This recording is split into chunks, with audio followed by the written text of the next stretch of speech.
సమరం న్యూస్ ఛానల్కు స్వాగతం. ఈనాటి ముఖ్యాంశాలు: గోవా గవర్నర్గా అశోక్ గజపతిరాజు, కుండపోత కాలంలో ఉక్కపోత, దివికేగిన జగదేక సుందరి, దేశంలో వివాహం కాని యుక్త వయస్కులు సగానికి పైనే, నేడు పొడమికి శుభాంశు, వాక్ స్వాతంత్ర్య ఫలాలు పొందాలంటే స్వీయ నియంత్రణ అవసరమే, సుప్రీంకోర్టు వ్యాఖ్యలు, 22 పరుగుల తేడాతో ఇంగ్లాండ్ గెలుపు, అనారోగ్యాన్ని దూరం చేసే నెయ్యి. ఈరోజు వార్తలను చూద్దాం. గోవా గవర్నర్గా అశోక్ గజపతిరాజు. కేంద్ర ప్రభుత్వం సోమవారం 2 రాష్ట్రాలకు గవర్నర్లు, ఒక కేంద్రపాలిత ప్రాంతానికి లెఫ్టినెంట్ గవర్నర్ను నియమించింది. ఇందులో గోవా గవర్నర్గా ఎన్డీఏ భాగస్వామ్య పక్షమైన తెలుగుదేశం పార్టీ పొలిట్ బ్యూరో సభ్యుడు, కేంద్ర మాజీ మంత్రి పూసపాటి అశోక్ గజపతిరాజుకు అవకాశం కల్పించింది. హర్యానా గవర్నర్గా పశ్చిమ బెంగాల్ భాజపా మాజీ అధ్యక్షుడు ప్రొఫెసర్ అసీం కుమార్ ఘోష్ను నియమించింది.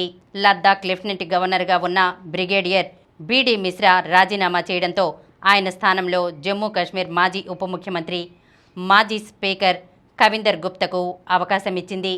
ఈ మేరకు రాష్ట్రపతి ద్రౌపది ముర్ము ఉత్తర్వులు జారీ చేశారు. 2004లో నరేంద్ర మోదీ ప్రధానమంత్రిగా బాధ్యతలు చేపట్టిన తర్వాత ఎన్డీఏ భాగస్వామ్య పక్షాలకు చెందిన నాయకుడికి గవర్నర్ పదవి కట్టబెట్టడం ఇదే తొలిసారి. కుండపోత కాలంలో ఉక్కపోత. నైరుతి రుతుపవనాల కాలంలోనూ వేడి తగ్గలేదు. ఉపరితల ఆవర్తనాల ప్రభావంతో ఈ ఏడాది ముందుగానే వడగాలుల తీవ్రత తగ్గి వేసవి ముందుగానే పూర్తయింది. ఎండతాపం నుంచి ప్రజలు ఉపశమనం పొందారు. కానీ ఇప్పుడు పరిస్థితి మారింది. పొడి వాతావరణం వల్ల వారం రోజులుగా వర్షాకాలంలోనూ రాష్ట్రంలోని పలు ప్రాంతాల్లో వేడి, ఉక్కపోత పరిస్థితులు నెలకొన్నాయి. పశ్చిమ బెంగాల్ నుంచి ఉత్తరప్రదేశ్ వరకు వెనువెంటనే అల్పపీడనాలు ఏర్పడుతున్నాయి. ఈ కారణంగా తేమ అక్కడే ఉండిపోవడంతో దిగువ ప్రాంతాల్లో పొడి వాతావరణం నెలకొంది.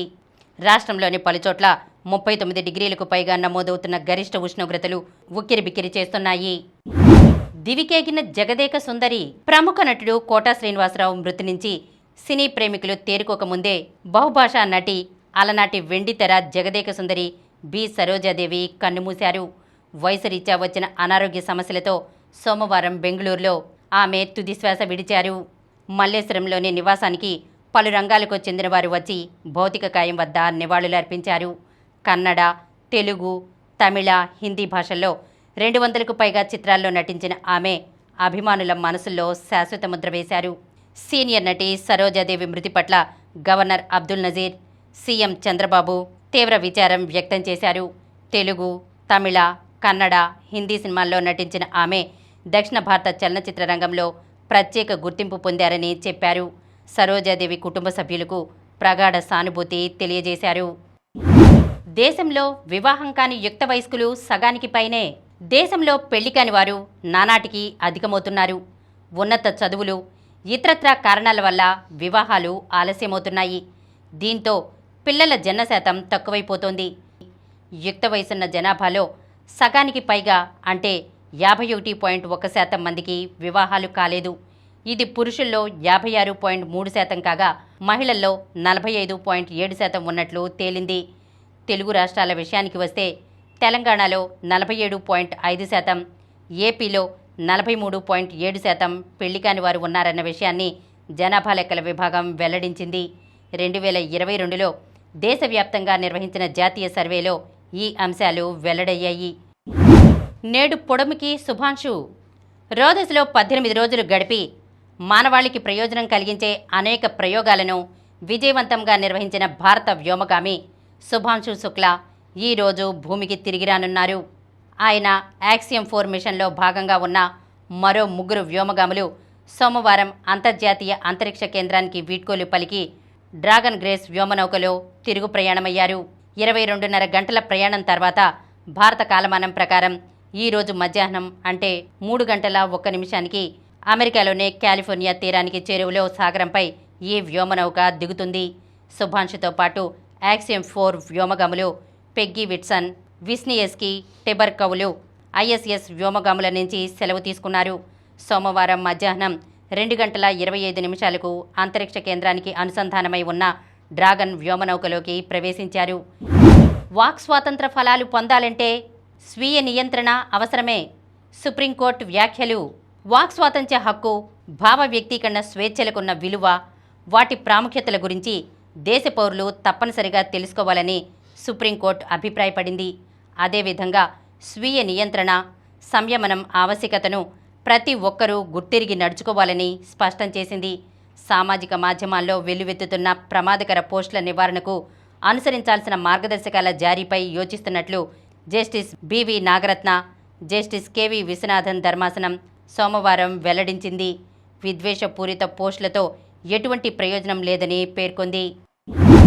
22 పరుగుల తేడాతో ఇంగ్లాండ్ గెలుపు. ఇంగ్లాండ్తో 5 టెస్టుల సిరీస్లో ఆధిక్యంలోకి వెళ్లేందుకు వచ్చిన అద్భుత అవకాశాన్ని టీమిండియా చేజార్చుకుంది. తీవ్ర ఉత్కంఠ రేపిన 3వ టెస్టులో భారత్ 22 పరుగుల స్వల్ప తేడాతో ఓటమి చవిచూసింది. 193 పరుగుల లక్ష్యంతో బరిలోకి దిగిన టీమిండియా 170 పరుగులకు ఆలౌట్ అయింది. జట్టును గెలిపించడానికి రవీంద్ర జడేజా 181 బంతుల్లో 61 నాటౌట్ గొప్ప ప్రయత్నమే చేశాడు. కానీ ప్రధాన బ్యాటర్ల వైఫల్యం, ఇంగ్లాండ్ బౌలర్ల క్రమశిక్షణ భారత్కు విజయాన్ని దూరం చేశాయి. స్టోక్స్ పదునైన బౌలింగ్, అద్భుత సారథ్యంతో జట్టును గెలిపించుకున్నాడు. ఆర్చర్ కూడా రాణించాడు. మ్యాచ్లో మొత్తంగా 5 వికెట్లు తీసి 77 పరుగులు సాధించడంతో పాటు భారత తొలి ఇన్నింగ్స్లో కీలకమైన పంత్ రనౌట్ కూడా చేసిన స్టోక్స్ మ్యాన్ ఆఫ్ ద మ్యాచ్గా ఎంపికయ్యాడు. ఈ విజయంతో సిరీస్లో ఇంగ్లాండ్ 2-1 ఆధిక్యంలోకి వెళ్ళింది. 4వ టెస్ట్ ఈ నెల 23న మాంచెస్టర్లో మొదలవుతుంది. నెయ్యితో అనారోగ్యం దూరం. నెయ్యి అనేక అనారోగ్య సమస్యలను నివారించడంలో ప్రధాన పాత్ర పోషిస్తుంది. శీతాకాలంలో తరచూ జలుబు, దగ్గు, పొడి చర్మం, కీళ్ల నొప్పులు బాధిస్తుంటాయి. వీటి నుంచి ఉపశమనం పొందడానికి నెయ్యి చాలా ఉపయోగపడుతుంది. ఒక చిన్న గిన్నెలో 2 చెంచాల నెయ్యి వేసి వేడి చేయాలి. ఇందులో చిటికెడు మిరియాల పొడి లేదా చిటికెడు పసుపు వేసి బాగా కలపాలి. ఈ మిశ్రమాన్ని రోజుకు 2 సార్లు తినడం వల్ల గొంతు గరగర, దగ్గు లాంటివి తగ్గుతాయి. రాత్రి పడుకునే ముందు పాదాలను, అరికాళ్లను గోరువెచ్చని నెయ్యితో మర్దనా చేయాలి. దీనివల్ల మెదడు నుంచి పాదాల వరకు రక్త ప్రసరణ జరిగి మంచి నిద్ర పడుతుంది. అలాగే 1 గ్లాసు గోరువెచ్చని పాలలో 1 చెంచా నెయ్యి, చిటికెడు జాజికాయ పొడి కలుపుకుని తాగినా మంచి ఫలితం కనిపిస్తుంది. అలసట తీరి శరీరం విశ్రాంతి పొందుతుంది. కాలేయం కూడా ఆరోగ్యంగా ఉంటుంది. 1 గిన్నెలో 5 చెంచాల నెయ్యి వేసి కొద్దిగా వేడి చేయాలి. ఈ మిశ్రమాన్ని ముఖానికి, చేతులకు పట్టించాలి. నెయ్యిలో ఉండే తేమ, పోషకాలు అంది చర్మం మృదువుగా మారుతుంది. మంచి ఛాయ్తో మెరుస్తుంది కూడా. నెయ్యిలో ఆరోగ్యకరమైన కొవ్వు పదార్థాలు, యాంటీ ఆక్సిడెంట్లు, ఇతర పోషకాలు పుష్కలంగా ఉంటాయి. ఇవి శరీరంలో జీవక్రియలను వేగవంతం చేసి రోగనిరోధక శక్తిని పెంచుతాయి. ఇప్పుడు కొన్ని సంక్షిప్త వార్తలను చూద్దాం. ప్రీ క్వార్టర్స్లో హారిక. ఫిడే ప్రపంచ మహిళల చెస్ ప్రపంచ కప్లో భారత గ్రాండ్ మాస్టర్లు హారిక, వైశాలి ప్రీ క్వార్టర్స్లో ప్రవేశించారు. 3వ రౌండ్లో టై బ్రేకర్లో స్తవ్రోలాపై హారిక నెగ్గగా అమెరికాకు చెందిన కరీసా ఈఫ్ను వైశాలి ఓడించింది. టైటిల్పై సాత్విక్ జోడీ గురి. జపాన్ ఓపెన్ ప్రపంచ టూర్ సూపర్ 750 టోర్నీలో భారత స్టార్ షట్లర్లు సాత్విక్ సాయిరాజ్, చిరాగ్ శెట్టి టైటిల్పై గురిపెట్టారు. ఈరోజు ప్రారంభం కానున్న ఈ టోర్నీలో సాత్విక్, చిరాగ్ జోడీ ఫేవరెట్గా బరిలో దిగుతుంది. 6 వికెట్ల నష్టానికి 99 పరుగులతో ఆస్ట్రేలియా వెస్టిండీస్తో 3వ టెస్టు. వెస్టిండీస్ ఆస్ట్రేలియా 3వ టెస్టులో బౌలర్ల హవా కొనసాగుతోంది. అల్జారీ జోసెఫ్, షమర్ జోసెఫ్ ధాటికి 2వ రోజు ఆట చివరికి ఆసీస్ 2వ ఇన్నింగ్స్ 99 పరుగులకే 6 వికెట్లు కోల్పోయింది. భారత్కు ఆధిక్యం.